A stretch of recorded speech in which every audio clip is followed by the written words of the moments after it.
মায়ের প্রশংসা শুনতে কার না ভালো লাগে বলেন। আজকে মার জন্য সকালে নুডলসটা রান্না করছি।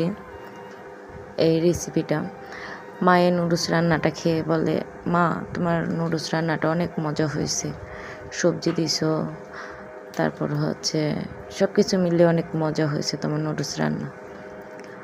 মার মুখে যখন এই প্রশংসাটা শুনলাম, মানে আমার মনে হচ্ছে আমার রান্নাটাই সার্থক হয়ে গেছে। কার না ভালো লাগে বলেন মার প্রশংসা শুনতে। মা মানে মাকে একটু খুশি করতে পারলে যেন মনে এত আনন্দ ফিল হয়, জানি না সবার হয় কি না। তবে আমার মতে মারা যেমন সন্তানকে নিঃস্বার্থে ভালোবাসে, প্রত্যেকটা সন্তানও যদি মা বাবারে নিঃস্বার্থে ভালোবাসে, তাহলে ঠিক মা বাবার ভিতরে তার ভালোবাসা এবং সুখটা খুঁজে পায়। যারা আমার কথাগুলো শোনার জন্য আমার ভিডিওটা এ পর্যন্ত দেখে আসছেন, তাদেরকে জানাই মানে মনের গভীর থেকে শ্রদ্ধা ও ভালোবাসা।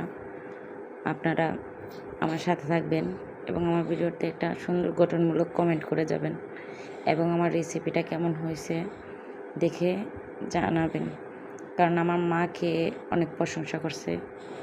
এটাই আমার সবচেয়ে বড় পাওয়া। সবাই ভালো থাকবেন। Thanks for watching.